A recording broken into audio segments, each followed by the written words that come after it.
Thank you. We will next turn to Senator Sanders. I will just advise committee members we've always operated under this early bird rule, and perhaps there's been some discussion about what really counts for early bird, but I am going by what the clerk has observed when members came in. So Senator Sanders will go next, and he will be followed by Senator Gardner. Thank you very much, Madam Chair. And Congressman Zinke, thanks very much for your willingness to serve. I have three areas that I want to touch on. President-elect Trump has suggested, more than suggested, stated in his view that climate change is a quote-unquote hoax, end quote. Now, I know that you're not here to be administrator of the EPA or Secretary of the Energy, but the issue of climate change is, in fact, very important for issues that the Department of Interior deals with. Is President-elect Trump right? Is climate change a hoax? I can give you the best answer is three things. First of all, climate is changing. That's undisputable. I'm from Glacier National Park. And you don't have any more glaciers there, huh?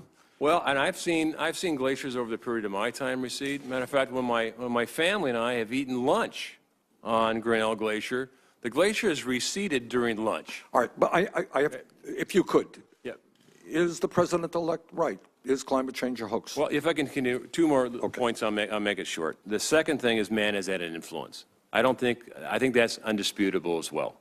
So climate is changing, man has an influence. I think where there's debate on it is what that influence is, what can we do about it? And as the Department of Interior, I will inherit, if confirmed, the USGS. We have great scientists there.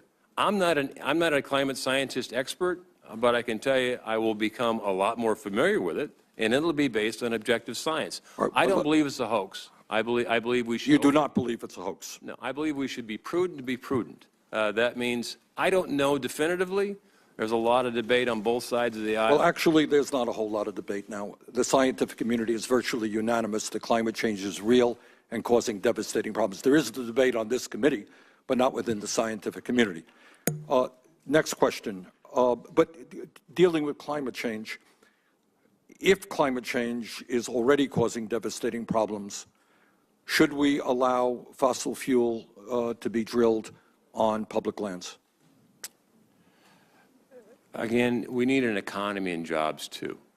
And I've, in my experience of probably seen 63 different countries, I've seen what happens when you don't have regulation. Taking your, I don't mean to be rude, but there's just not a whole lot. I'm taking your answer to be yes, we should allow fossil fuel to be drilled on public lands. I'm an all the above energy, and I want to be honest with you. I'm all the above.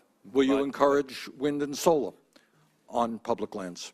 I will encourage absolutely wind and solar, all the above. Okay. So I think that's the better solution going forward is all the above energy. Some of my conservative friends believe that the day should come when we should privatize the national park system. What's your feeling on that? I want to be clear on this point. I am absolutely against transfer or sale of public land. Good. That's a clear answer. Can't be any more clear. No, you can't. Thank you. I have had the opportunity in the last year or so to get around the country. And with that opportunity, I've met with many Native American tribes, and you discussed this issue.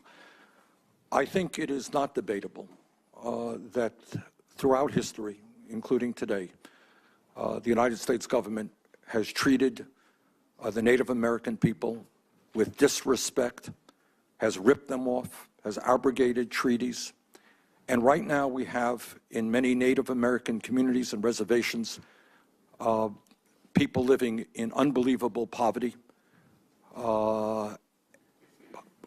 incredibly high unemployment rate, youth suicide unspeakably high. Do you agree with that assertion? And if so, what do you propose to do to improve life for the Native American people throughout this country? Well, I have great respect for the Indian nations, and Montana has some of the great nations. The gentleman behind me is from the great Crow Nation. And I think there's three things. Sovereignty should mean something. When we say a nation is sovereign, it should have weight. Secondly, stay on that one, because you're right. Sovereignty should mean something. What does that mean if you are, in fact, receive the nomination? Well, I can tell you from the perspective of a Montana congressman, the paperwork, the bureaucracy within reservations far exceeds what's outside. And perhaps at one time we viewed the Indian nations as almost children-like, where we have to manage every aspect of their affairs, and it has affected their ability for self-determination. Good. Is they don't, we haven't. I agree allowed with the you. tools. Let me just, also, healthcare and education are serious problems on many reservations. Will you take a hard look at those issues and try to improve the quality of healthcare and education for the Native American people? Yes, I will, and I take it seriously, because I've been to Lame Deer, and as bad as the VA is, and Well, some of us don't accept that as well, as bad as the VA is, Indian health in Montana is worse. Let me repeat that. It is worse. I think when you have individuals that need care that line up, and you have only few doctors, and Good. they don't see the doctor, and the next day they come back and they don't see the doctor, and they don't see the doctor, All right, and so the that's an doctor issue you are going to address. Okay, I'm sorry, sir. You will address that issue of healthcare. Good. Thank Okay. you. Thank you very much. Senator Gardner.